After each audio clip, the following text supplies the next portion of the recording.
The dead horse had been standing for 2 days. Eli Carver knew this because the animal's legs had locked at the knees in the way that only happened after the first hard freeze set into muscle and joint.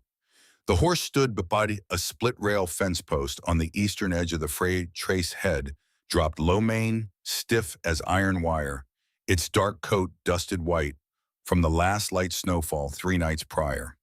The owner had cut the traces clean, a sharp blade deliberate work. Not panicked, then walked away south without looking back. Eli could read that much from the boot prints still visible in the older crust beneath the fresh powder. One set of tracks leading away. Nothing returning. He guided Colt past without stopping, though the old horse turned his head toward the frozen animal with the stillness that working horses reserve for the dead. Eli kept his eyes on the traces ahead. In the winter of 1891, the freight routes east of the Bitterroot Range had already taken 11 lives since October. Eli knew the count because he had carried 3 of those men down from the higher passes himself, wrapped in canvas, on the wagon bed, weight distributed careful so the load wouldn't shift on the switchbacks. He had not known any of them well. That had made the work easier, which was something he tried not to think about too long. The morning was pale and windless, the kind of cold that settled into everything evenly without announcing itself. No dramatic bite, no sharp gust, just a steady, patient removal of warmth from every exposed surface. The basalt ridgelines to the northwest rose dark against the sky, the color of old pewter. Snow covered the lower slopes in smooth, unbroken sheets, except where the rock faces jutted through black and blunt, interrupting the white like old bones pushing through thin skin. Eli was 38 years old. He had been running freight across Montana mountain country for nearly 2 decades. First as a loader for Dutch Reeves out of the Idaho line camps, then as a driver on his own contract out of Deer Lodge, then for 7 years as a man with his own wagon, his own animal, his own routes, and a wife who kept the ledger books in careful columns at the kitchen table every Sunday evening. That last part was finished now.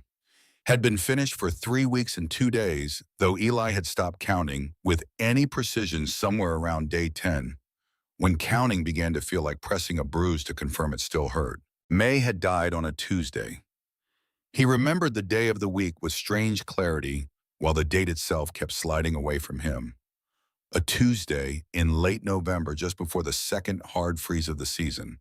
The lamp had been burning low in the corner of the room because he had forgotten to trim the wick that morning, distracted by the delivery of another medicine order from the chemist in Missoula, a preparation the doctor described as promising, which Eli had learned by then was the word doctors used when they meant expensive. The lamp threw uneven light across the bed. May had been watching the ceiling for most of the afternoon, breathing with that careful rhythm that had replaced her ordinary breathing sometime in late October. Each inhale measured, each exhale released slowly as though she were spending from a limited account. He had been sitting in the chair beside the bed, still in his coat, because the room never quite reached warm enough with the iron stove working at capacity. May turned her head toward him without lifting it from the pillow. Her eyes were clear. They had stayed clear all the way through, which the doctor said was unusual for the stage of the illness, but which Eli suspected was simply May refusing to surrender that particular thing. Her voice, when it came, was quieter than it had been, but still recognizably hers, still carrying that slight dryness at the edges, that tone that had always suggested she found the world mildly but permanently surprising. She told him, "Stop worrying about the money, just in that. Not a comfort, not a reassurance, a directive delivered with the same brisk practicality she brought to most things." He had not answered. He had taken her hand instead, which was the most honest thing he could offer, since they both knew the money was already gone, and the worrying had shifted from debt to something that didn't have a clean word attached to it yet.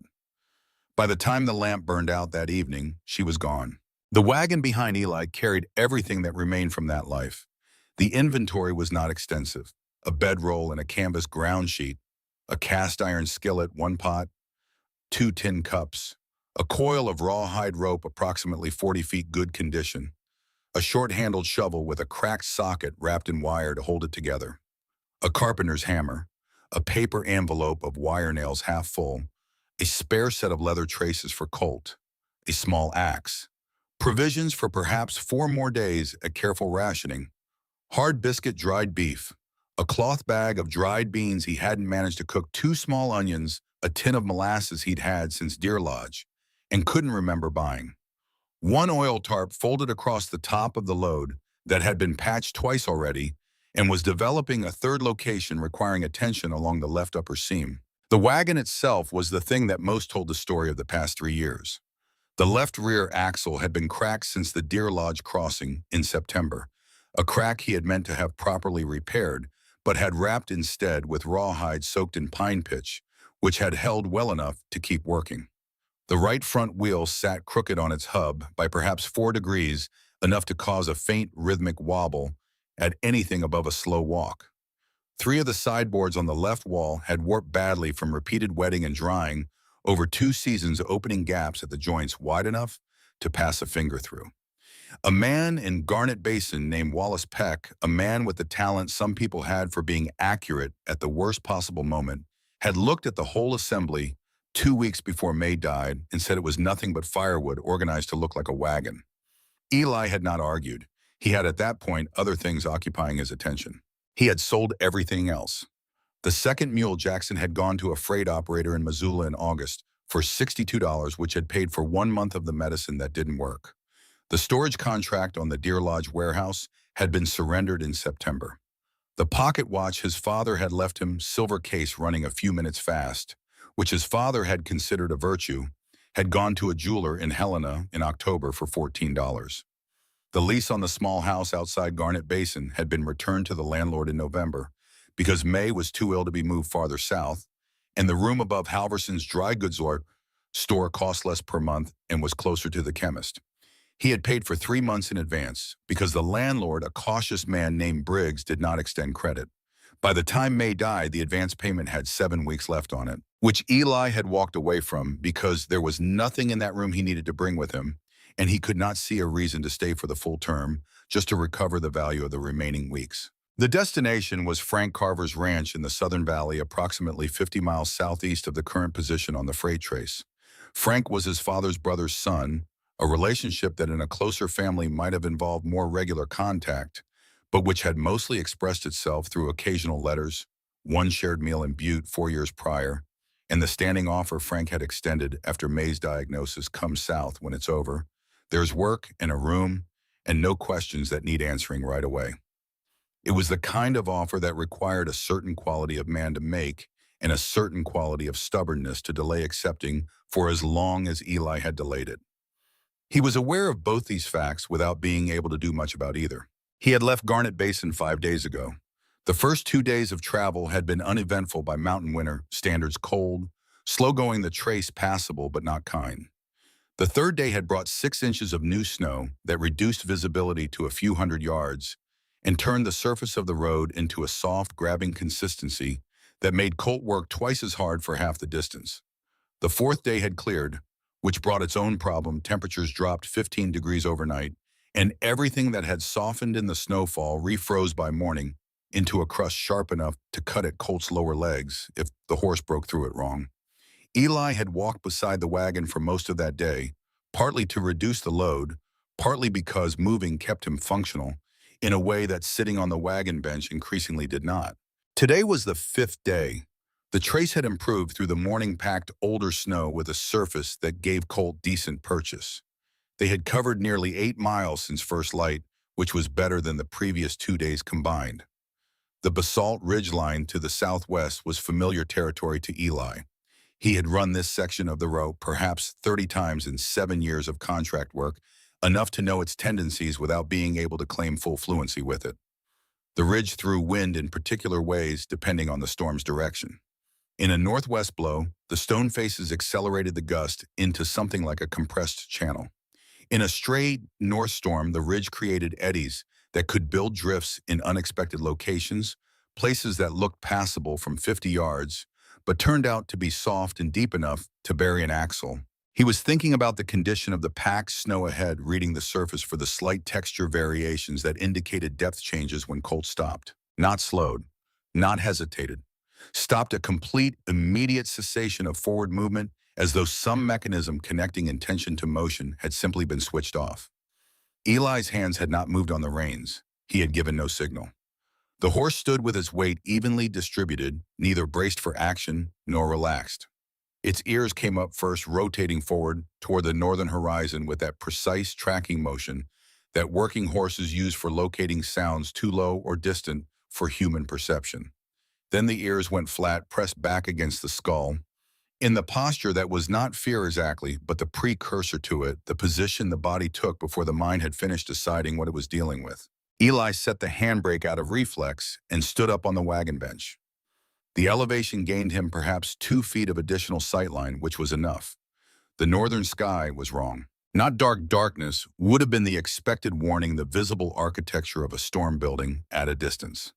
This was something else. The sky to the north had gone flat.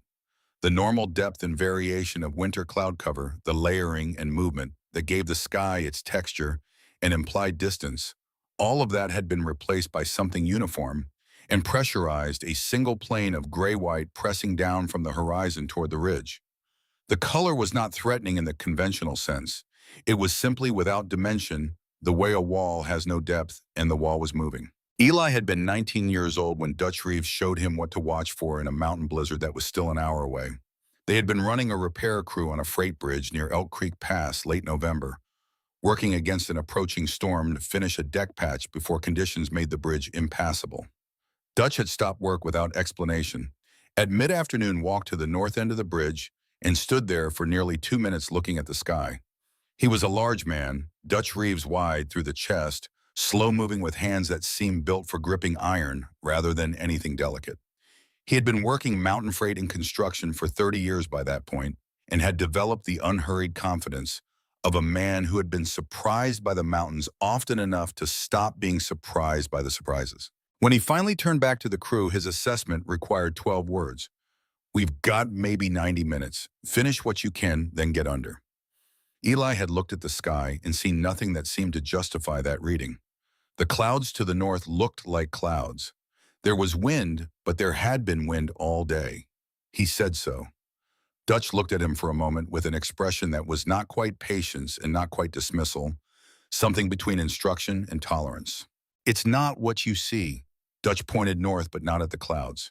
"Feel the air. Right now, feel it." Eli had tried. He had noticed, perhaps for the first time as something meaningful rather than incidental, that the wind had stopped. Not eased. Stopped. The air was perfectly still in a way that felt less like calm than like held breath. Dutch watched him process this. When the air goes dead still in open mountain country in November, it's not peace. It's being pulled somewhere else.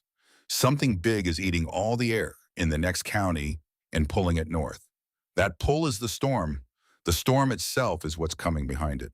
They had finished the essential deck planking in 73 minutes. Dutch had made them take shelter in the covered end of the bridge with the equipment rather than try to reach the camp a half-mile east. The storm had hit 40 minutes later with a force that made the bridge structure flex enough to be felt through the soles of Eli's boots. They had spent 6 hours under that bridge deck in cramped cold shelter, waiting for the worst of it to pass.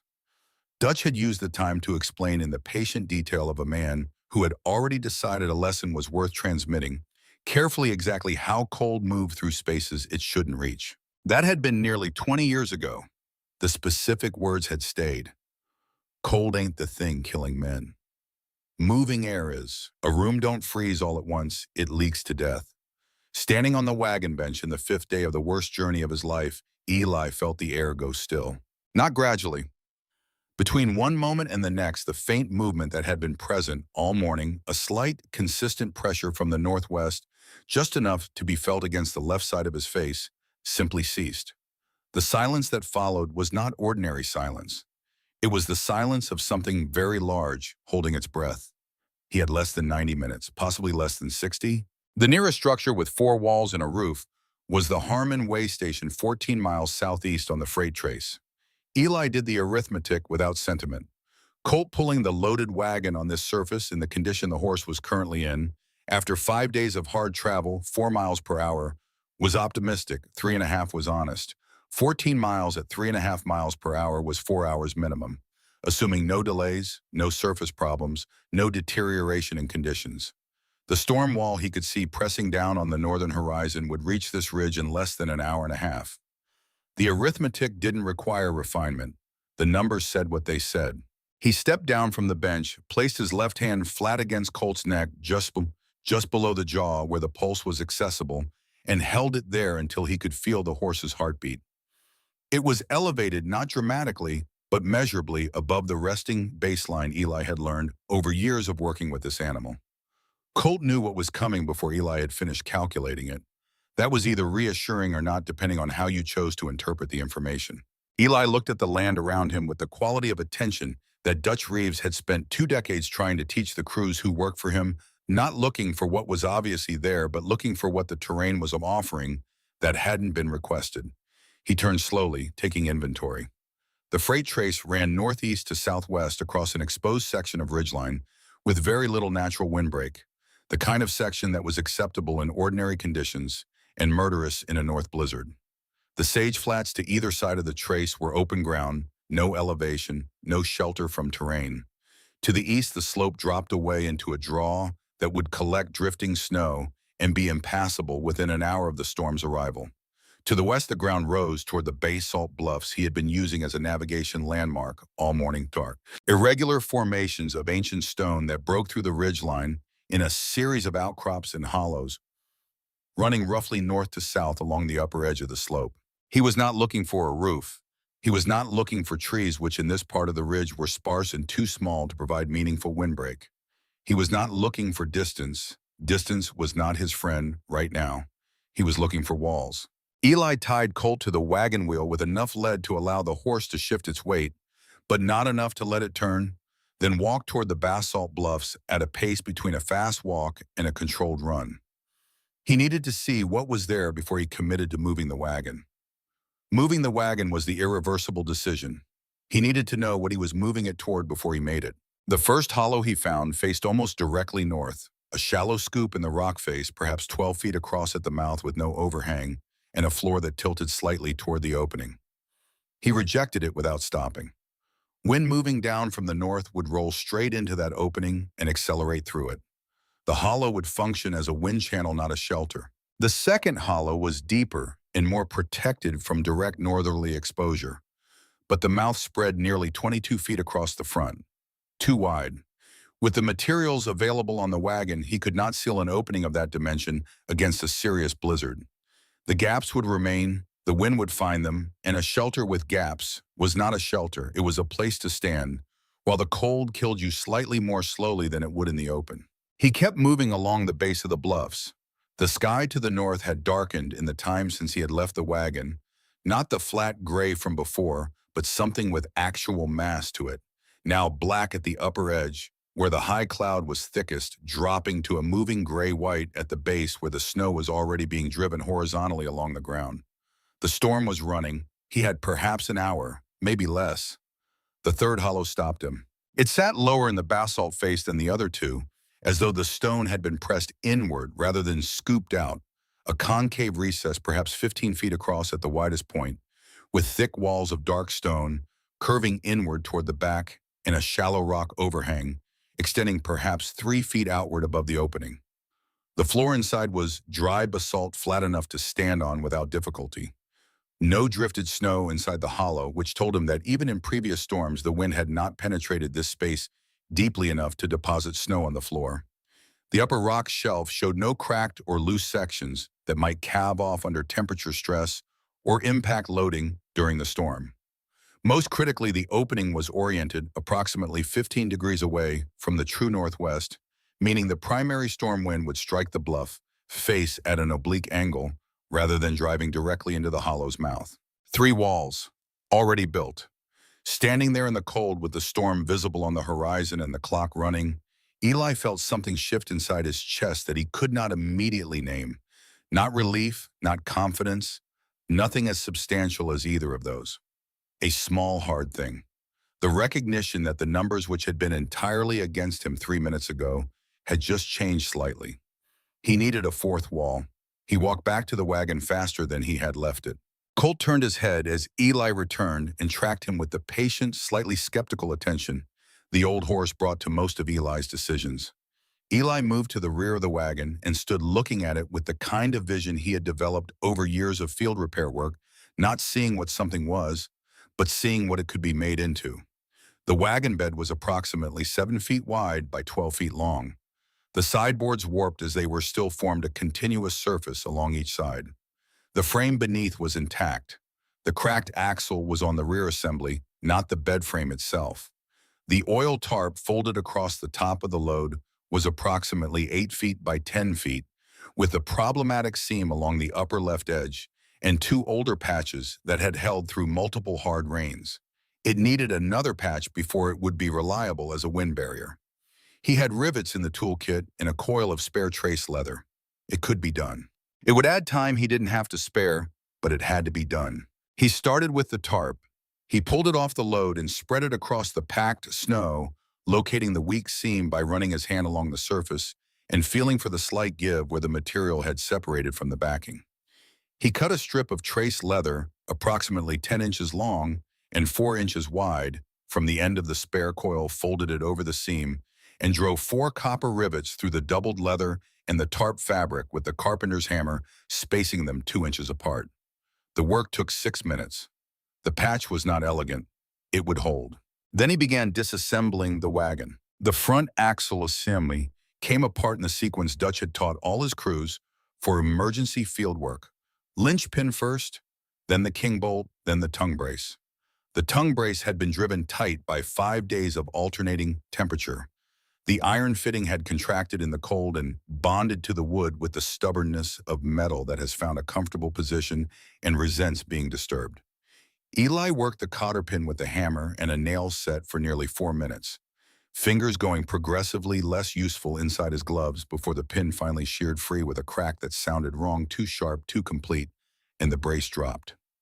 He checked the frame. The crack had run through the wood rather than the iron fitting, which was not ideal but left the frame usable. The rear pins followed, then the boards connecting the bed frame to the wheel assemblies. He worked methodically, not fast, was how you made mistakes that cost more time than they saved. The storm was coming regardless of how quickly he moved. The quality of his choices in the next 30 minutes would matter more than the speed of them. When the wagon bed was fully separated from the wheel assemblies, Eli rigged the rawhide rope through the front frame brace in a loop that would distribute pulling force across the width of the frame rather than concentrating it at a single point. He tied the other end across his shoulders in the configuration Dutch had called a freighter's harness, chest and shoulders carrying the primary load, hands free for balance and course correction. He had used this rig twice before in fieldwork situations. Both times it had worked. Both times it had also removed skin from the area below his shoulder blades. He tried Colt first, hitching the horse to the frame beside him, working in parallel. For approximately 40 seconds, this arrangement seemed viable. Then the first audible evidence of the approaching storm arrived, a low extended sound from the northern ridge, not yet wind, but the precursor to it, the sound of displaced air moving over stone at high altitude. It was not loud. It did not need to be. Colt heard it, and the horse's entire muscular system shifted from cooperative to survival in the time it took Eli to register the sound himself. The old horse lunged backward against the traces with enough force to pull the frame sideways and nearly off its line. Eli cut the hitch before the horse could pull the whole assembly over. Colt retreated 4 steps, then held trembling through the neck and shoulders, eyes wide and showing white at the inner corners. Easy. He did not touch the horse yet. Easy now. He kept his voice at a conversational level, matter of fact, the tone that communicated as much as tone could communicate anything to an animal operating on pure instinct, that the situation was known, that it was being managed, that panic was not the appropriate response. Colt's trembling reduced by a degree. Eli watched him for 5 more seconds, then turned back to the rope. He pulled alone. The wagon frame moved across the frozen ground with the grudging incremental resistance of something that had decided it belonged where it was. The broken front edge of the frame bit into the snow crust, with every foot of progress catching on buried rocks and frozen sage roots beneath the surface. Twice the whole load twisted sideways, and Eli had to stop, reposition, and restart each interruption, costing time he had already calculated he couldn't afford. The rope had worked through his coat by the first 100 feet and was beginning its work on the skin beneath. He could feel the burn of it across his upper back, a line of heat in all that cold, and he noted it the way you noted weather, as information, not as complaint. The storm wall was fully visible now without standing on the wagon bench to see it. It occupied the entire northern horizon, black at the crown, rolling white-gray at the leading edge, with horizontal snow already driving along the ridge surface in thin racing sheets. The wind had returned, not the eerie stillness from before, but real wind preliminary gusts moving across the trace in irregular bursts that carried enough force to push against his right side as he pulled. The temperature was dropping with a speed he could feel in his lungs, each inhale carrying more cold than the one before it.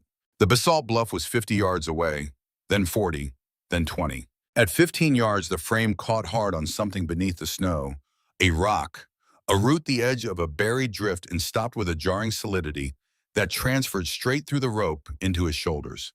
He leaned forward, putting his full weight into the pull. Nothing. He shifted the angle, pulling slightly left to change the vector of force against whatever was holding the frame. The load shifted 6 inches, found a different resistance, and stopped again. He dropped to his knees, reached through the snow with both hands, and located the obstruction by feel a submerged granite outcrop about the size of a saddle with the front right corner of the wagon frame wedged against it.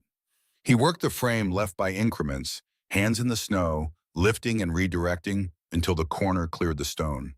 The frame lurched forward. He grabbed the rope, found his footing pulled. The shadow of the basalt overhang passed over him. The hollow was close enough now that he could hear the difference in the wind outside the hollow. The gusts moved with open country freedom. Inside the shadow of the stone, the air was comparatively still, dampened by the walls and the overhang above. He pulled the frame the last 8 feet and let it down against the stone floor of the hollow with a sound that was part crash, part relief. He stood there for a moment with his hands on his knees, breathing. Not resting, he would not rest yet. There was too much to do before rest was something he was entitled to. Just breathing because his body had been running an account all morning and was beginning to present the bill. The first serious gust of the arriving storm rolled over the basalt ridge above him and drove a sheet of fine snow horizontal across the freight trace. Even inside the hollow's partial protection, Eli felt the change in pressure. The air itself had weight now, something directional and insistent, pressing against the south-facing rock face. The hollow held. The stone curved inward around him, and the wind passed over the top of the opening rather than driving straight in. 3 walls. He straightened and walked back out into the building wind to retrieve Colt, the tarp, the rope, and the tools. There was still a 4th wall to build before the storm arrived in full, still every gap and seam to find and close, still the long work of turning a hollow in a rock face into something that the wind could not enter. He had perhaps 40 minutes, maybe 30. He was already moving. That was the thing about survival in mountain country that most people who hadn't lived it failed to understand. It was not dramatic. It was not a fight, not in the way stories made it sound. It was a list, a sequence of specific necessary tasks that had to be completed in the right order with whatever was available. The man who stood still and felt the weight of his situation rarely finished the list. The man who moved to the next item, then the next, then the next, that man sometimes came through.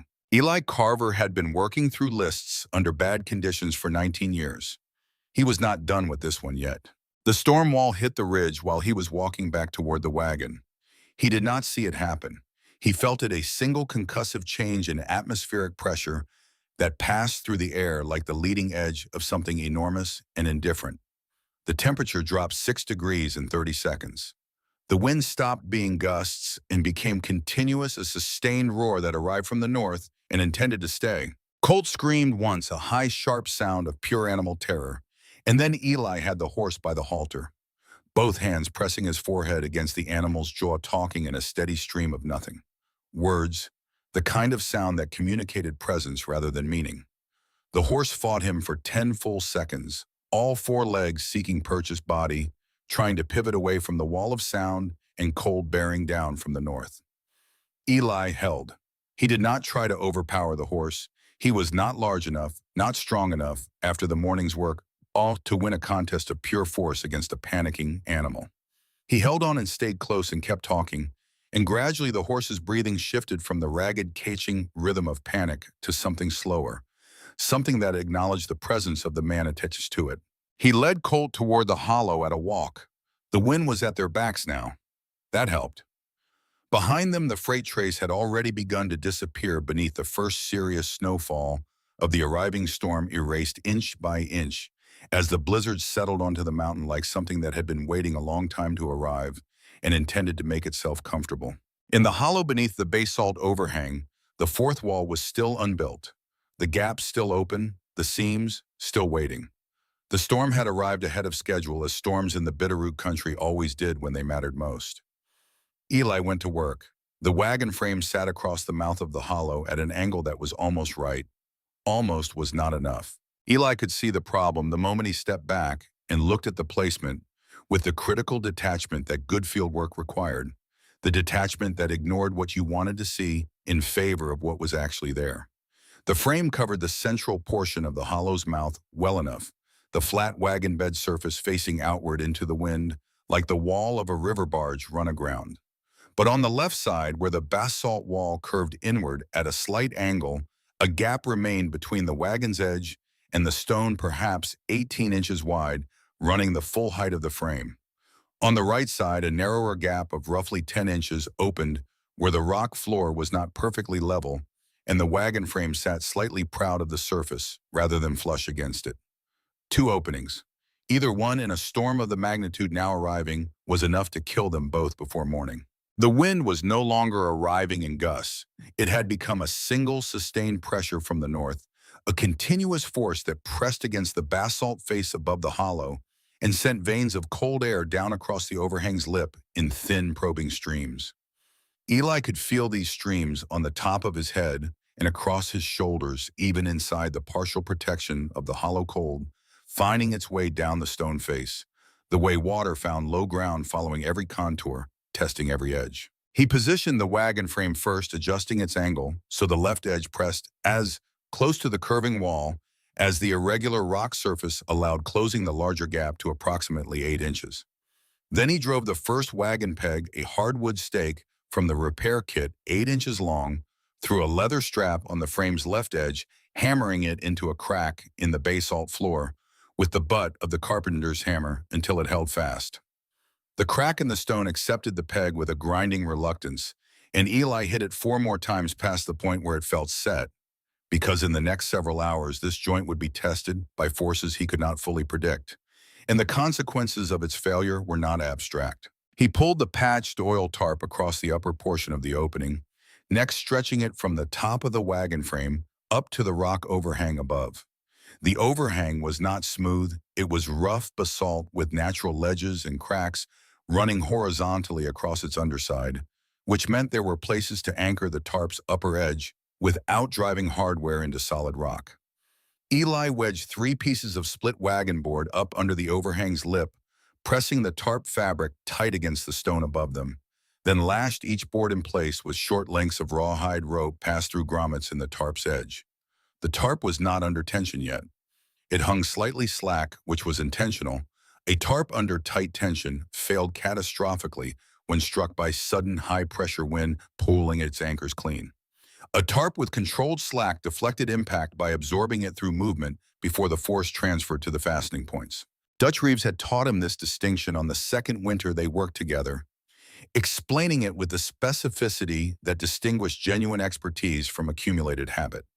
The old foreman had believed that most structural failures in field conditions were failures of concept rather than failures of materials. People understood that things needed to be strong, but they rarely understood the difference between strength that resisted force and strength that redirected it. Eli had been young enough at the time to receive the lesson without fully understanding its breadth. He understood it now. The right side gap required different thinking. The floor irregularity that created it was not correctable. He could not level the rock surface, so he needed material that could fill a 3-dimensional space rather than bridge a flat opening. He pulled the ruined harness blanket from the back of the wagon load, a piece of thick buffalo hide that had been May's purchase 4 years ago from a trader outside Deer Lodge. She had paid $3 for it, and Eli had questioned the price at the time, which was the kind of minor domestic negotiation that seemed significant in the moment and became weightless in retrospect. The hide was stiff from cold and smelled of horse hay, old sweat, the composite smell of working animals over years. He cut it into strips with his belt knife, folding each strip double before pressing it into the gap layer over layer until the opening had been reduced to a thin line rather than a passable space. He filled that thin line with frozen mud. The mud came from beneath the basalt wall, where the stone met the floor, a thin stratum of earth that had not fully frozen at depth because the rock above it retained just enough residual heat from the autumn to keep the ground beneath it workable. Eli scraped it out with the axe blade, collecting it in his gloved palm in the small quantities, then pressing it into the seam with his fingers, the way a mason worked mortar into a joint, not pushing straight in, but working at an angle that forced the material to compress and expand against both surfaces simultaneously. Cold mud had a short working window before it froze in place. He had perhaps 20 minutes of workability in each handful before it set, which meant he had to be precise. Every application counted. The first real gust of the storm's full pressure struck while he was still working the right side seam. It did not come from directly in front. It came from above, a downdraft off the basalt face above the overhang that hit the tarp's upper edge with a force that snapped the fabric outward with a crack as sharp as rifle fire. The sound arrived before the sensation, a single explosive report that registered in Eli's nervous system as gunshot before his reasoning caught up and identified it correctly. The left anchor board was ripped free from under the overhang lip by the tarp's outward snap, the rawhide lashing pulling through the grommet with a tearing sound, the board clattering across the stone floor and striking Colt's left foreleg. The horse exploded. There was no transitional phase, no escalation from startled to frightened to panicked. Colt went from standing to full reactive motion in an instant, forelegs driving against the stone floor, simultaneously body twisting hard to the right in an attempt to find the exit that his instincts were telling him existed somewhere in the dark enclosure. The horse's right shoulder struck the wagon frame with a force that shuddered through the entire structure, driving the frame 6 inches outward from its position against the left wall. The gap Eli had spent 20 minutes closing reopened. Eli moved toward the horse without thinking about it, because thinking about it would have produced hesitation, and hesitation was not available as an option. He got both arms around Colt's head, not trying to restrain the horse's full body movement, which was beyond his current physical capacity, but controlling the head, which controlled the neck, which influenced the body. He pressed his forehead against the flat bone above the horse's nose, keeping his own weight forward, staying in contact. Colt threw his head twice hard enough to lift Eli partially off his feet both times. The third attempt to throw the head found Eli's weight already adjusted for it, moving with the motion rather than against it. Easy now. The words came out in exactly the register he had not planned, lower than his speaking voice, paced differently with a cadence on the second word that belonged to someone else. He heard it before he understood it, the way you sometimes heard a memory with your ears before your mind had finished recognizing the source. May had said it with precisely that rhythm every morning when she went out to Colt in the winter months, the horse's breath fogging in the cold barn air, her voice carrying the flat matter-of-fact kindness she brought to all living things that needed settling. Not a question, not a request, a statement of what was going to happen next. Easy. Now. Eli said it again, same cadence, and felt Colt's neck stop fighting beneath his arms. The horse stood, trembling for another 30 seconds. The deep, muscular trembling of an animal whose body had committed fully to an emergency response and now had to stand down from it all, that chemistry with nowhere to go. Then the trembling, reduced by degrees, the breathing slowed, the muscles across the shoulders released their locked tension into something merely watchful. Eli held his position for a full minute piece when he thought it was safe to move because the cost of another explosion was higher than the cost of one extra minute of stillness. Then he went back to the tarp. The left anchor board had to be replaced. He had 2 spare boards in the load, short lengths of rough pine he carried for field repairs, and he took one of them out, pressed the tarp edge back up against the overhang, positioned the board against the stone, and drove it into place with his palm heel rather than the hammer, because the hammer's sound was a variable he did not want to reintroduce near Colt's nervous system right now. The board held. He wrapped the lashing twice rather than once through the grommet, adding a secondary loop around the board itself before tying off. It was not elegant engineering. It was the difference between a knot that might fail and a knot that had to fail twice. Outside, the storm had found its full voice. The sound was no longer the directional roar of wind encountering an obstacle. It had become environmental surrounding present in the stone beneath his boots as much as in the air. The basalt walls of the hollow transmitted the vibration of the blizzard as a low-frequency tremor that was felt rather than heard, a sub-bass presence that moved through solid material the way sound moved through water. Above the hollow, the freight trace would be invisible by now, buried under the first heavy deposition of the storm's load. Below the ridge, the draws would be filling fast with drifting snow carried off the exposed upper slopes. Eli worked the remaining gaps by a method that was part system, part instinct. He moved along the shelter's perimeter on his knees from the left wall junction across the bottom of the wagon frame, where it met the stone floor, to the right wall junction, pressing the flat of his palm against every surface he had sealed, feeling for the cold that indicated moving air rather than still cold. Still cold felt like a surface. Moving air felt like a presence, a quality of cold that was directed rather than ambient, that came from a specific origin toward a specific destination. He was looking for the directed cold. He found it at 3 locations. The first 2 were minor thin streams at the upper corners of the hide-stuffed right gap, which he addressed with wadded sage he had pulled from the load before the storm arrived, pressing it into the corners until the directed cold became still cold. The third location stopped him. It was beneath the wagon bed near the right center of the frame, where the warped sideboard created the lowest point of the structure's contact with the stone floor. The gap was not visible. The light inside the hollow had been failing for the past 20 minutes as the storm built, and the sky outside darkened toward a premature evening. But when Eli lowered his head to the level of the frame's bottom edge and turned his face toward the gap, the cold hit the side of his neck with a precision that belonged to something channeled. It was not the casual cold of a poorly insulated space. It was a knife blade of moving air, thin, targeted, cold enough to strip heat through wool, as though the fabric were not there. This was the lesson Dutch had been transmitting under the freight bridge all those years ago. Not philosophy mechanics. A sealed space did not cool uniformly. It leaked. The wind did not need the whole wall open. It needed one place where it could move, one path through which warm air could be carried out faster than 2 bodies and a horse could produce it.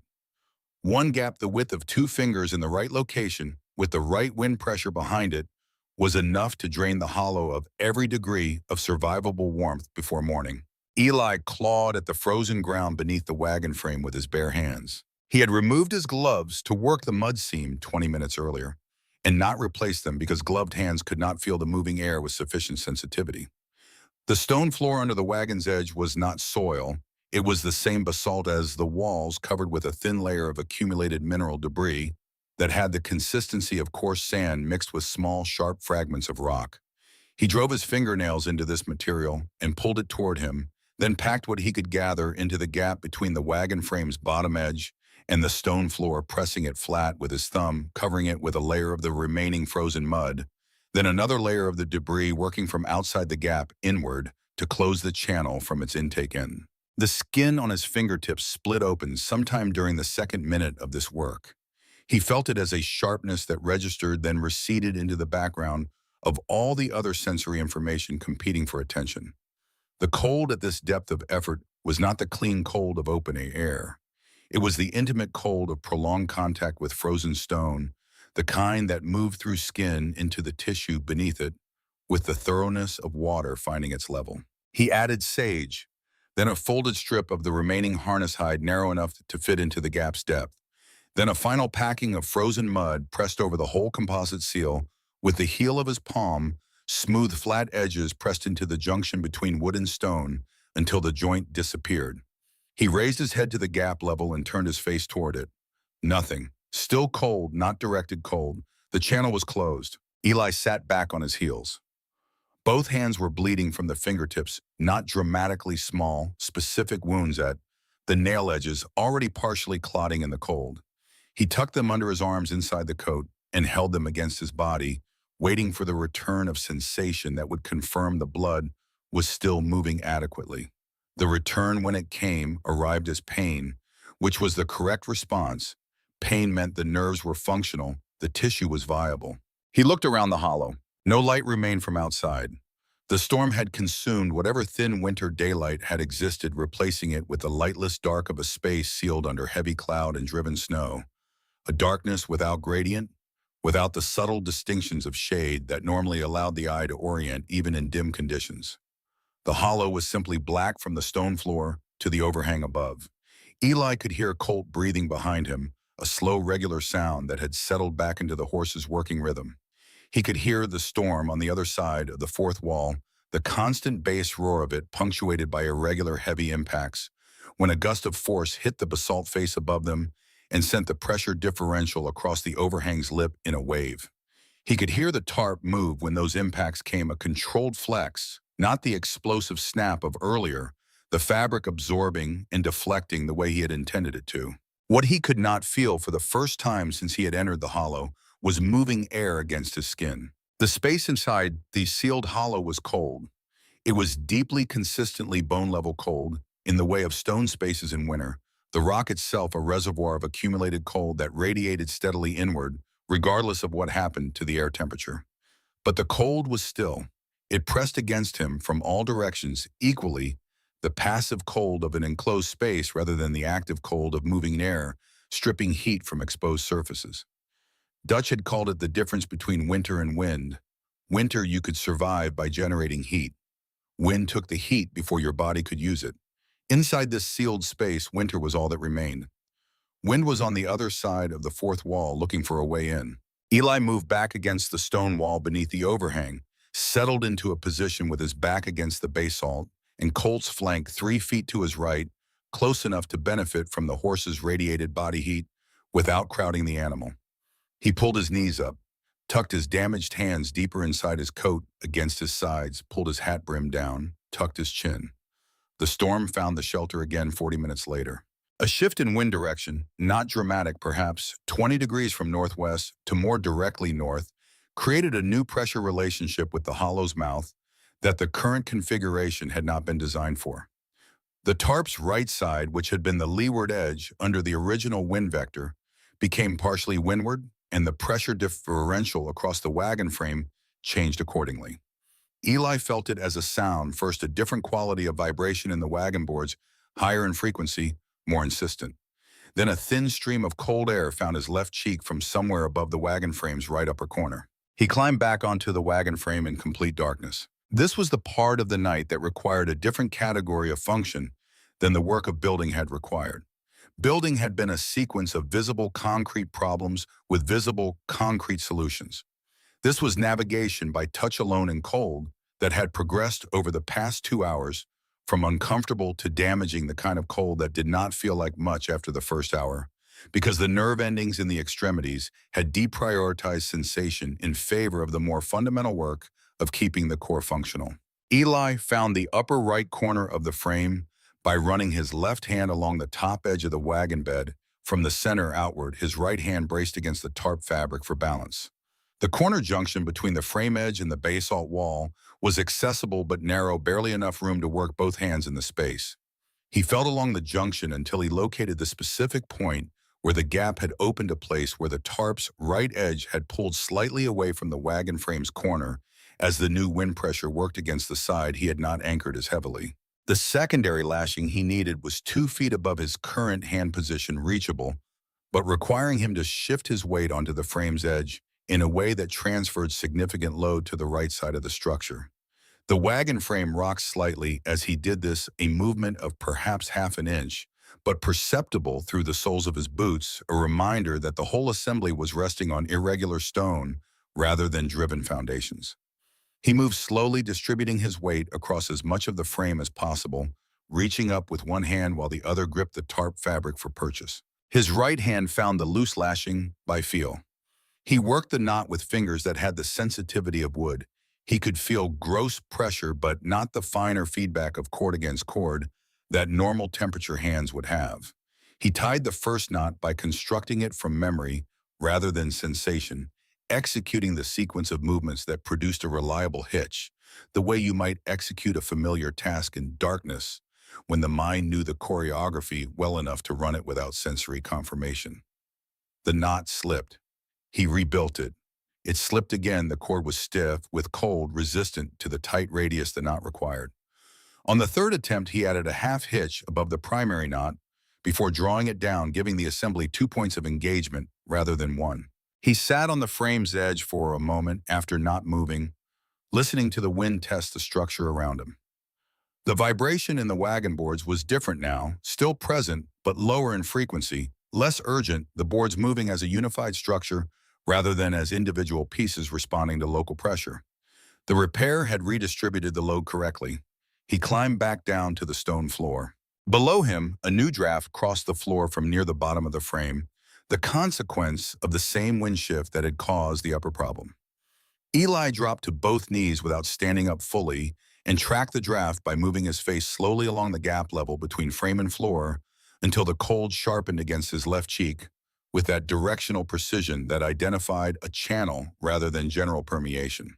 The location was near the center of the frame's lower edge, where the previously packed mud and sage had held well, but the new pressure vector was pushing upward through a crack in the stone floor itself, a natural fracture in the basalt that ran diagonally under the wagon frame. It had not been a problem under the original wind direction. It was a problem now. He packed it with everything remaining in sequence.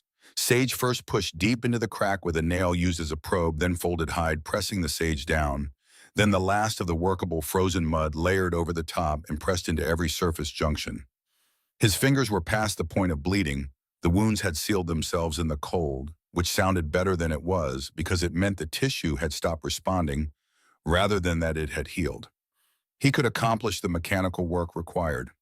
The question of damage was a question for later in a warmer place when there was latitude to attend to it. Something changed in the sound of the storm while Eli was pressing the last layer of mud into the crack. He noticed it the way you noticed a clock stopping, not by hearing a new sound, but by registering the absence of a sound you had stopped consciously hearing because it had been so constant.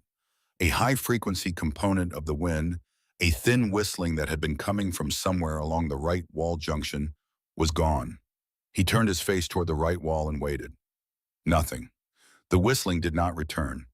He moved his palm slowly along the right wall junction and found no moving air, but he also found at the lower third of the junction a subtle resistance where his palm should have met a stone and gap, but instead met something that yielded slightly and then pushed back. Packed snow. The wind was depositing it against the outside of the shelter. From the right side, the storm itself filling the gap from outside with the same driven powder it was using to bury everything else on the ridge. Eli held his palm against the packed material for several seconds, feeling for the cold draft that should have been there. The moving air was gone from this section, entirely replaced by the still cold of a gap that had been sealed not by him, but by the blizzard. He moved along the junction to the left, found another section that had been similarly filled. The storm was building its own wall outside his wall layer by layer, the driven powder finding every external gap and packing it with the indiscriminate efficiency of a force that did not distinguish between burying a road and insulating a shelter. The thing trying to kill him was sealing the gaps that would have allowed it to succeed. He had built the best fourth wall he could from what he had. The storm was finishing the job. He sat with this understanding in the dark for a time, not as a comfort, exactly. The cold still present, still deepening, Colt's radiated warmth, still the only thermal input available in the space, but as a recalibration of the relationship between himself and what was happening outside. He had not defeated the storm. He had not found a way to make the materials better than they were, or the gaps tighter than he could seal them. He had done sufficient work at sufficient quality, and then the storm had done the rest, and those two things together had produced a sealed pocket of still air in the middle of a blizzard that had already almost certainly killed men in better equipment on the same ridge tonight. Sufficient was not a word Eli Carver had typically found satisfying. It had always implied a shortfall, a compromise between what was needed and what was available. Sitting in the dark with blood dried on his fingertips and the warmth of a 14-year-old horse, keeping the temperature in the hollow above what it would have been without that animal, he understood for the first time that sufficient was not a lesser category of outcome. It was the category that contained the difference between alive and not alive. Everything above sufficient was preference. Sufficient itself was the whole game. The storm's behavior changed again around what Eli estimated was midnight. The sustained roar that had been present since the storm's full arrival shifted into something more irregular. Long periods of extreme intensity, followed by intervals of lesser but still serious wind, the pattern suggesting that the storm's core was moving rather than stationary, passing over the ridge, rather than sitting directly above it. This was good news in the abstract sense that it meant the storm had a direction of travel and therefore a far edge. It was bad news in the immediate sense that passing storm cores generated the most severe single gusts during the transition pressure differentials between the core and the trailing edge, producing extreme localized wind events. Three of these events struck the shelter in the next 2 hours. The first shook the entire structure hard enough that Eli felt it through the stone floor, the hollow itself vibrating at a frequency lower than sound, the basalt walls conducting the external force as physical movement. The wagon frame lurched against its pegs. Both upper anchor boards held. The tarp flexed hard against its lashings, took the load distributed it held. The second gust came from a slightly different angle and found the left wall junction driving a spike of cold air through the sage packing at the upper corner, before packing more snow against the outside of the gap and sealing itself within 20 seconds. Eli was moving toward the location before the cold spike had fully registered. He arrived to find the gap already resealing from outside. He added pressure to the inside face with his palm, compressing the existing packing material against the incoming snow, and held it there until the draft stopped. The third was the worst. It did not strike the shelter directly. It passed over the basalt ridge above the hollow with enough force to create a low-pressure zone immediately above the overhang, a momentary partial vacuum that attempted to pull the tarp upward rather than push it inward. The left anchor board screamed against the overhang rock. The rawhide lashing stretched, the grommet pulled through its reinforced ring, halfway before the gust passed and the pressure equalized. Eli sat on the wagon frame with his hands on the tarp's upper edge, adding what body weight he could manage to the anchor system until the structural crisis had passed. Then the storm began to quiet, not suddenly, not in a way that was initially distinguishable from another interval between intense gusts. But the intervals lengthened and the intense gusts did not return to full strength, and the deep vibration in the basalt floor decreased by a degree and then another degree. The tarp stopped flexing with that reactive urgency that communicated ongoing assault. The wagon board settled into a steadier resonance, still moving, still responding to wind pressure, but less violently, less urgently, less like a thing fighting to stay in place. Colt's breathing, which had been shallow throughout the worst of it, began to deepen. The horse shifted its weight from the braced, wide-legged stance it had held for hours back to the settled, hip-dropped posture of an animal that was no longer preparing for immediate emergency. In the dark, the sound of the horse returning to something like rest was more informative than any instrument. Eli stopped fighting. Not by choice exactly, more by the slow recognition that there was nothing left to fight. Every seam he could reach had been sealed. Every gap he had been able to address had been addressed. The shelter had taken the storm's full effort for the better part of 8 hours and had not broken. The fourth wall held, the still pocket of air held inside it, cold but motionless, alive with the slow, warm rhythm of Colt's breathing. He leaned back against the basalt wall, hands still tucked against his sides, and closed his eyes in the dark, which made no perceptible difference to the quality of the darkness, but felt like a permission he had not previously been able to grant himself. In the weeks since May's death, sleep had been a form of combat each night, producing the same sequence of images: the room above Halverson's store, the low-burning lamp, the bottles on the side table, the sound of breathing that gradually changed its character in ways that no amount of attention could prevent. He had begun to dread closing his eyes in the dark, because the dark always went to that room. Tonight, for the first time in 3 weeks, when Eli closed his eyes, there was no room. There was only the stone wall against his back, the cold pressing in from all directions. With equal weight, the sound of Colt breathing slowly in the dark beside him, and the distant but distinctly fading voice of the blizzard speaking to the mountain above them about things that no longer concerned what was sealed below. He slept without knowing he was doing it. Outside, the storm continued its work on the ridge, packing snow against every surface it could reach, filling every external gap in the fourth wall, with driven powder burying the wagon frame higher and higher, up its exposed face until what had been a human construction began to look from any external vantage point that still existed in that white obliterated world like a feature of the terrain itself, a dark seam in the basalt, a natural shadow in the stone face, something that had always been part of the mountain. The blizzard was thorough in this way. It erased what men built. What it could not reach, it covered. Inside the sealed hollow, two living things breathed slowly in the dark, and the air between them stayed still. The silence arrived before Eli understood it. He had been existing in a state that was not quite sleep for an indeterminate period, a condition the body imposed when it had exhausted its options somewhere below consciousness, but above the depth where dreaming occurred. There were no images in it, no lamp burning low in a corner room, no bottles on a side table, no sound of breathing changing its quality by degrees over the course of an afternoon. There was only the stone wall against his spine, the cold pressing inward from every direction, with the impartiality of something that had no particular opinion about him, and the slow rhythmic sound of Colt existing somewhere in the dark to his right. What pulled him back was the absence of something that had been so constant, he had stopped registering it as a separate phenomenon. The roaring was gone. Not reduced, gone, replaced by a quality of quiet that was not ordinary quiet, but the specific silence that followed extreme sound, the silence of a space that had been under continuous acoustic pressure for hours and was now released from it. His ears felt the difference before his mind caught up a slight alteration in pressure, a new emptiness in the frequency range the storm had been occupying. Eli opened his eyes. The darkness inside the hollow was unchanged. Black was black, but something in the air had shifted from the compressed, vibrating quality of a sealed space under assault to something more settled. The cold pressed inward with the same consistency as before, but without the sub-bass tremor in the stone floor that had been present throughout the night. He reached out with his left hand and touched the wagon frame beside him.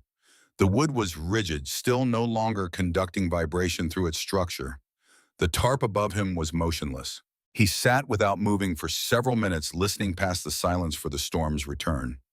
Mountain blizzards in the Bitterroot country did not always end. They paused, regrouped, came back with a different character, sometimes worse for the interruption.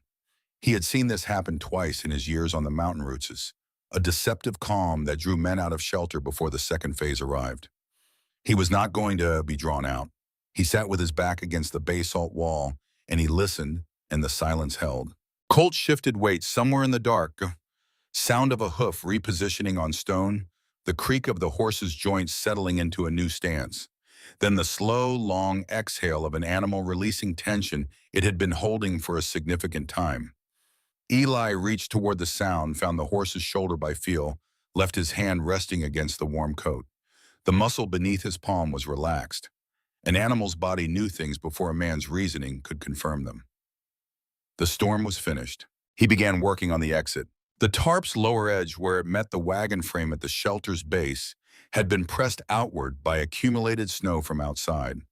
When Eli ran his hand along this junction, he found the fabric rigid with cold, but not under tension. The snow was holding it from outside rather than wind pressing it, which meant the drift had built substantially during the night. He worked the lower lashing free from its peg, rolled the tarp edge upward to create a gap at the base level, then reached through into the exterior face of the packed snow and drove his fist into it.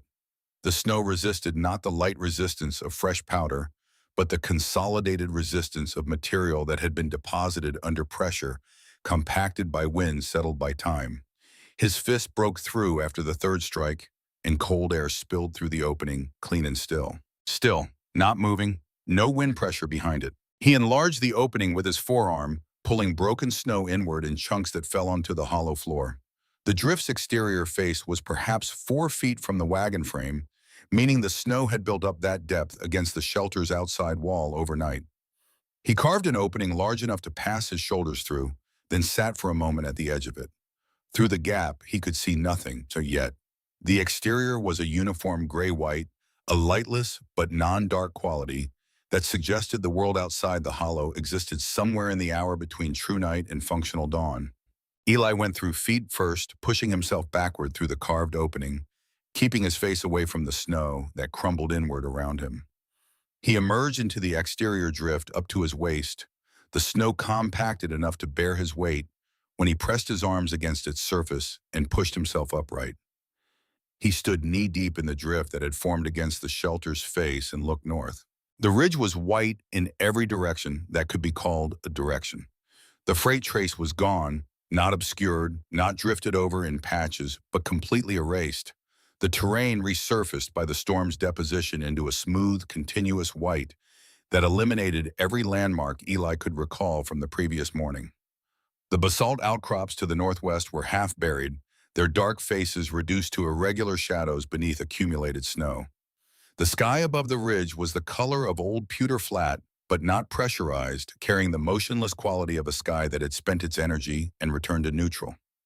No wind moved, no snow fell. The world had the absolute stillness of a landscape that had been comprehensively rearranged and not yet disturbed by anything living. Nothing moved across the visible extent of the ridge. There were no tracks, no marks, no evidence of any other presence on this section of the mountain. The blizzard had come through with the thoroughness of something that intended to be the last word on the subject. He turned back to look at the shelter. What he saw required a moment to parse. The hollow that he had spent the previous afternoon converting into a livable space was nearly invisible. The snow had drifted against the wagon frame's exterior face to a depth that covered all but the top 4 inches of the wood. The tarp, which had been a recognizable piece of fabricated material when he had last seen its exterior surface, was now pressed against the drift face in a configuration that made it look like a pale stone shelf frozen into the basalt shadow. The lashings were buried. The peg seams were buried. The entire construction had been incorporated into the ridgeline's winter surface so completely that from 20 feet away, standing where Eli now stood, there was nothing to indicate that anything had been built there. It looked like a shadow in the rock, a natural concavity in the basalt face partially filled with windblown snow. He stood looking at it for a long time. In 19 years of mountain freight work, he had built temporary shelters in emergency conditions, perhaps a dozen times lean-to snow trenches, brush windbreaks, once a dugout in a clay bank east of the divide, that had kept 4 men functional through a 2-day blow. None of those structures had disappeared the way this one had. They had all remained recognizably human things, things built by hands in response to need. This was different. The storm had done something to this hollow that went beyond burying it. It had absorbed it, made it part of the landscape's own logic, incorporated into the basalt ridge, as though the construction had happened at geological rather than human scale. Eli thought about the men who had died on this ridge last night. He did not know their names. He would learn some of them in the coming days at trading posts and ranch stops through the word-of-mouth transmission that served mountain communities in the absence of reliable news delivery. He knew without needing to be told that there had been deaths. The storm had been too severe, the routes too exposed, the margin for error too narrow for everyone on the mountain to have come through it. Some men had tried to outrun it and hadn't managed the distance. Some had found insufficient shelter. Some had found no shelter at all. The difference between those men and this hollow beneath the basalt overhang was not quality of materials. It was not physical strength or extraordinary endurance. It was the gap under the wagon frame that Eli had found by feel in the dark, after his fingers were already split open from earlier work, the gap no wider than 2 fingers that would have leaked the hollow's warmth into the blizzard in a thin, invisible stream all night long if it had remained open. That specific small thing found at the right moment because a dead man's lesson about the real nature of cold had been carried forward for 19 years. In one freighter's memory was the operating difference. He stepped back to the shelter opening, reached inside, found Colt's halter by feel, and guided the old horse out through the enlarged gap. Colt emerged into the white morning with the careful deliberateness of an animal that had spent the night in a space barely large enough to accommodate it, testing each foot placement before committing weight. The horse paused beside the drift and raised its head, drawing the cold, clean air in the long poles, nostrils flaring wide. Its winter coat was rough with the compression of hours pressed against a stone wall, and the horse's ribs were slightly more visible than they had been the previous morning. The night's metabolic cost of maintaining body temperature against deep cold was legible on the animal's frame. But Colt's eyes were clear, its movement deliberate rather than impaired its ears, moving with the normal investigative rotation of a horse, taking inventory of a changed environment. Eli rested one hand briefly on the horse's neck. Nothing needed to be said about what the horse had contributed to the night's survival. Its body heat in that sealed space, the steady rhythm of its breathing, providing both thermal input and the kind of low-frequency sensory grounding that kept a man's mind from going to unproductive places during the worst hours. Working animals in mountain country were not sentimental subjects among the men who depended on them. The relationship was practical, understood by both parties in their respective ways, honored by the quality of care rather than by declaration. He retrieved the minimal load from inside the hollow, the bedroll, the toolkit, the provisions bag, the small axe.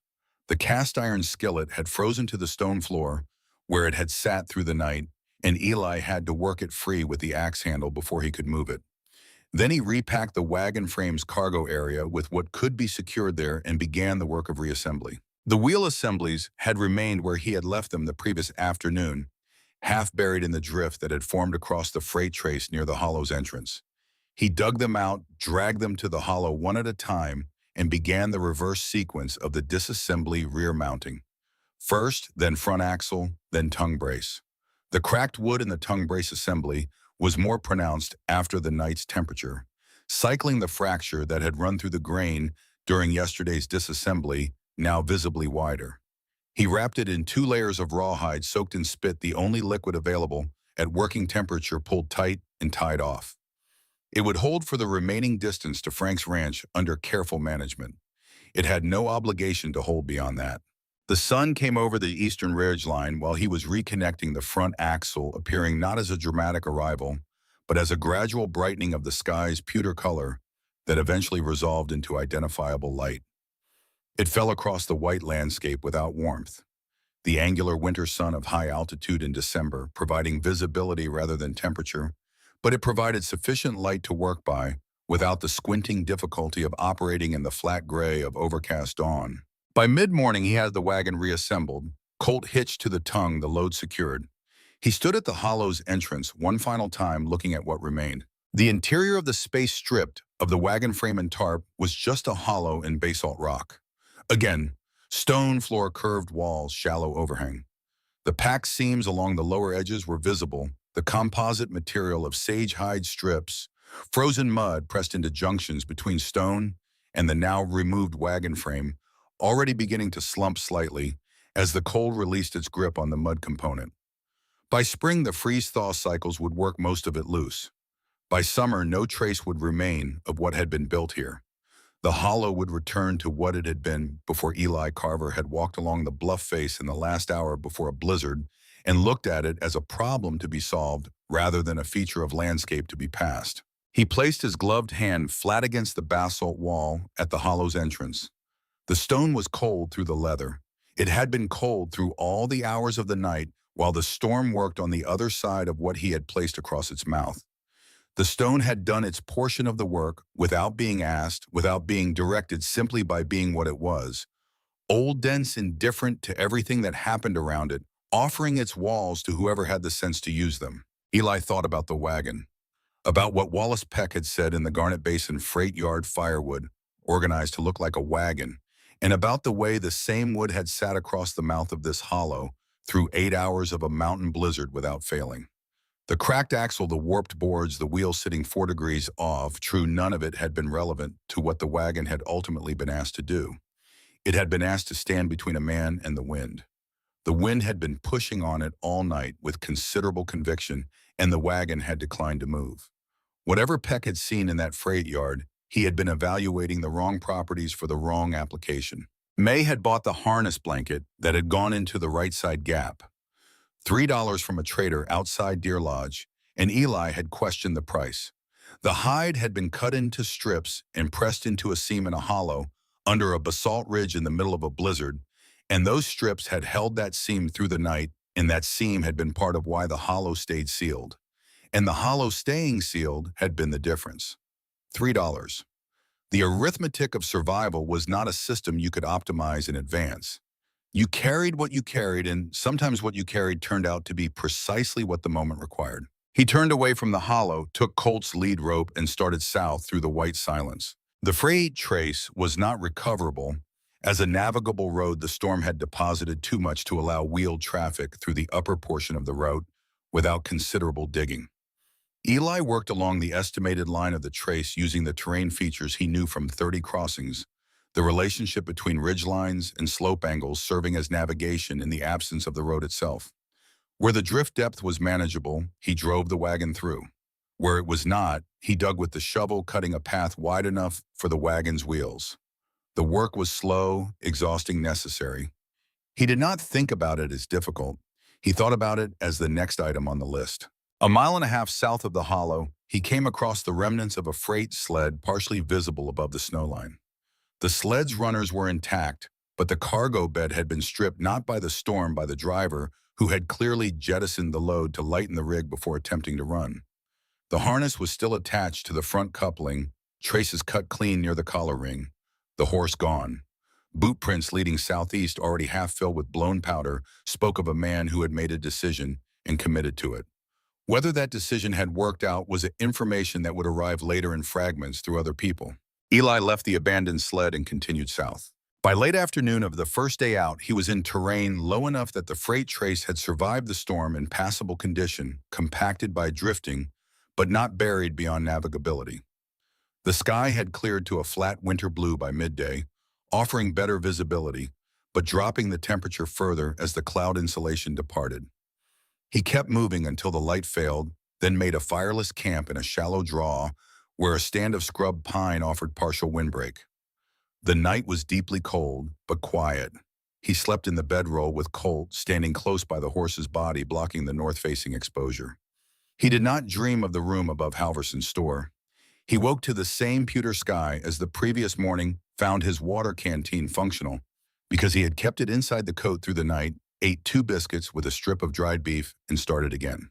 On the second day, he crossed the tracks of a recovery crew, moving north 4 men on horseback with a pack mule, carrying canvas stretchers, moving with the businesslike efficiency of people who had a specific task and did not expect the task to be pleasant.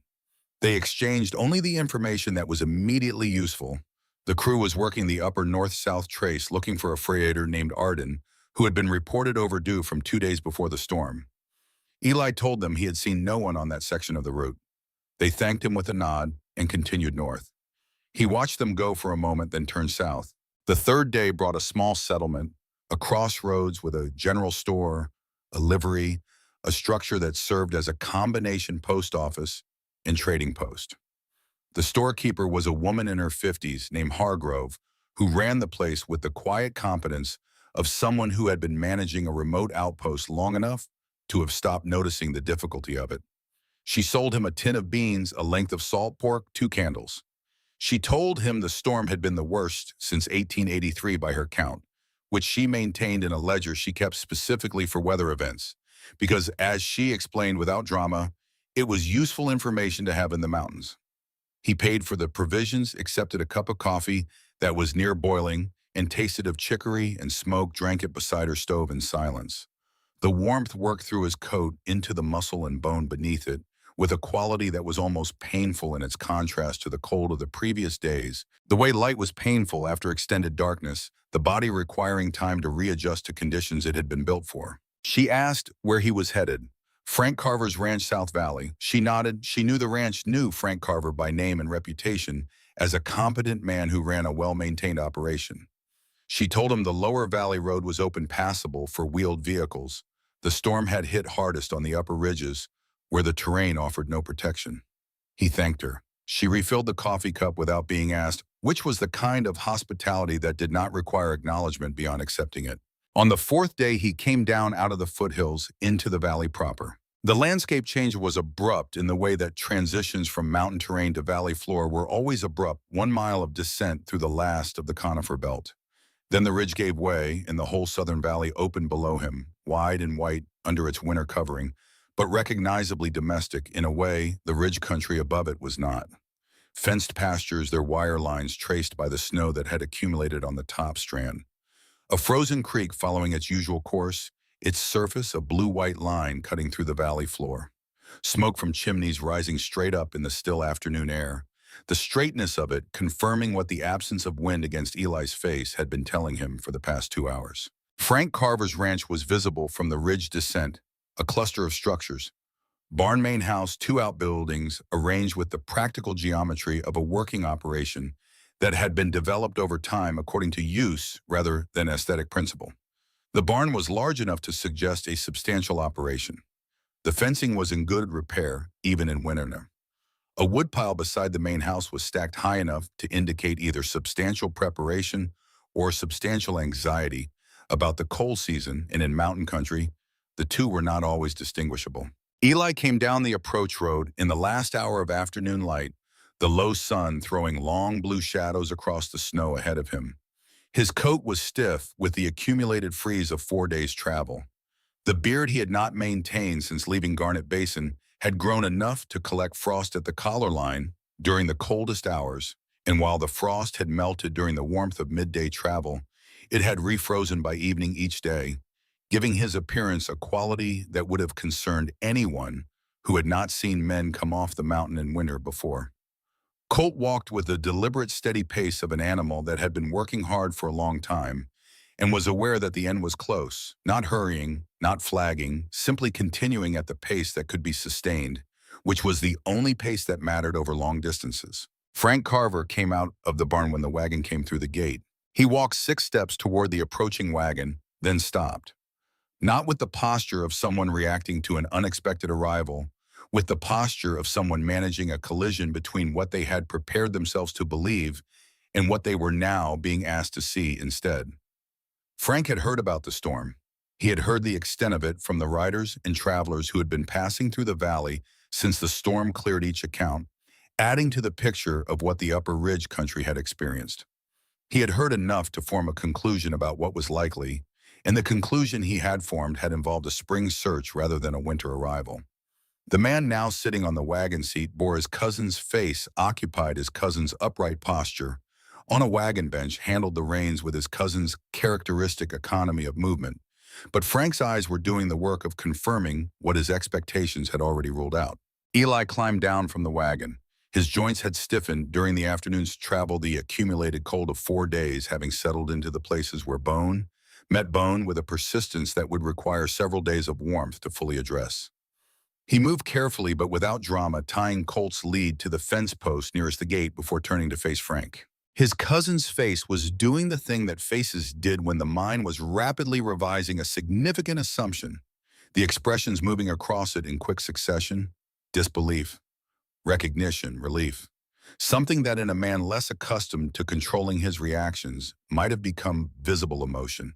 All of it cycling through in the space of a few seconds before settling into the careful neutral of a man who had decided the appropriate response was to let the other man speak first. Inside the ranch house, the iron stove had been running since morning, and the accumulated warmth of it struck Eli's face when he stepped through the door like a physical thing, a presence the opposite of the basalt walls, cold, the same principle of radiated temperature applied in the other direction. He stood in the doorway for a moment longer than necessary, experiencing the warmth as a fact before moving into the room. Frank's boy Thomas, perhaps 12, with his father's wide-set eyes and the unself-conscious attentiveness of a child who has grown up in a place where paying attention to what adults were doing had practical value, took Colt to the barn without being asked, which told Eli something useful about how Frank ran his household. Frank set coffee on the stove without discussion. The two men sat at the kitchen table and Eli talked while the coffee heated. He described the storm wall from the wagon bench, Colt stopping before the visible signs had registered. He described the 3 hollows, the one that worked. He described the wagon disassembly, the tarp repair, the ceiling sequence. He described the draft under the wagon frame in the dark and the work of closing it with damaged hands. He described Colt's body heat through the night, the storm packing snow into the external gaps, the silence arriving before the understanding of it. Frank listened. He was a good listener in the way that men who had spent significant time in their own company often were, not passive but fully present, asking nothing until the account had reached its natural conclusion. When it did, he turned his coffee cup slowly on the table surface, looking at it rather than at Eli for a moment. Then Frank looked up with the directness of a man asking the question that had been present through the entire story: "How'd you know it would hold?" Eli looked at the coffee in his own cup, steam rising from the surface in slow, unhurried curls. He looked past it to where Colt was visible through the kitchen window, the old horse standing in the lit interior of Frank's barn, while Thomas forked hay into the stall's corner.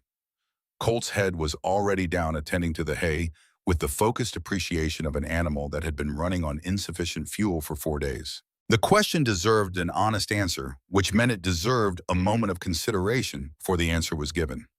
Eli had not known the shelter would hold. Knowing was not the category the situation had belonged to. What he had known was the gap under the wagon frame found by Phil in the dark. He had known the lesson Dutch Reeves had transmitted 20 years earlier, beneath a freight bridge at Elk Creek Pass carried forward through all the years between then and a basalt hollow in the winter of 1891. He had known that a shelter did not need to be strong. It needed to be closed, and that closed was not a condition you achieved once, but a condition you maintained seam by seam through every hour that the wind was trying to find the one you had missed. His voice, when it came, was quieter than his speaking voice usually ran. Didn't need it strong. He paused once the pause of a man arriving at the end of a conclusion he had been working toward without knowing it. Just needed it closed. Frank sat with that for a moment. Then he set down his coffee cup with the care of a man placing something cribusely rather than merely putting it down. He nodded, not the nod of someone who had just received information, but the nod of someone whose understanding of a question had shifted beneath them. Without warning, the way ground shifted in a spring thaw. Everything that had seemed solid suddenly revealed to be resting on something that moved. That night, Eli slept in the room Frank showed him to, a spare room with a wool blanket, on a rope frame bed, a small window facing east, a rag rug on the plank floor. The room was warm from the stove heat migrating through the walls. He lay in the dark with the blanket's weight across him and listened to the house settle into its nighttime sounds. The tick of cooling iron in the stove, the distant sound of horses in the barn shifting in their stalls. The wind outside that tonight was ordinary wind, moving through the eaves with the mild industry of weather that had no ambitions beyond itself. He did not dream of the room above Halverson's store. He did not hear the sound of breathing changing its character in the afternoon light. He did not see the lamp burning low in the corner, the bottles on the side table, the stillness that had entered the room in the evening and not departed. He dreamed of the hollow beneath the basalt ridge, not the night inside it, the morning, the dark seam in the snow-covered rock face, the tarp frozen into the drift surface like pale stone, the complete erasure of every human decision that had gone into that structure, covered over and incorporated the mountain, claiming it for its own in the hours between darkness and dawn. He had looked at it and understood that he had not won anything. He had built 4 walls from what remained. He had closed the seams one at a time. He had stayed inside the boundary he had made while the storm worked on the outside of it, and in the morning, the storm was gone and he was not. That was the complete account. The cracked axle had been part of the 4th wall. The $3 harness blanket had been part of the 4th wall. The tarp with its twice-patched seam had been part of the 4th wall. Dutch Reeves's lesson, carried forward through 20 years of ordinary work and extraordinary weather, had been part of the 4th wall. May's voice in the rhythm of 2 words spoken to a frightened horse in the dark had been part of something he could not name as cleanly as a wall, but which had been present through the night as surely as the stone. When he woke, light was coming through the east-facing window, with the low, clear quality of a December sunrise, actual sunlight, the kind with an angle to it different from the flat gray illumination of the ridge. He was 50 miles from the worst of it, in a warm room with work available, and no questions that needed immediate answering. It was not a triumphant accounting. It was not a restored life or a replaced loss. It was a morning with the day outside waiting to be entered. He got up, put his feet on the rag rug, reached for his coat. In the years that followed in the trading posts and ranch kitchens and way station stoves, where the story of the blizzard of 1891 was told, the name Eli Carver appeared in a sentence, not the sentence of the man who defeated winter, not the sentence of the man whose survival was miraculous or attributable to some quality that other men lacked. It appeared in the sentence of the man who understood what a shelter actually needed to do, which was a different sentence, a more useful one, a sentence that the men who heard it sometimes carried forward into their own winters and applied in ways that had nothing to do with basalt rock or oil tarps or the freight trace east of the Bitterroot Range. The blizzard had killed stronger men and better equipment on the same ridge that night. It had found their gaps. It had moved through their shelters the way it moved through everything that was not fully closed against it, carrying warmth away in thin, invisible streams until there was none left to carry. Eli Carver's large shelter had not been strong. It had not been beautiful or well-made or constructed from materials that were adequate to the purpose in any conventional assessment.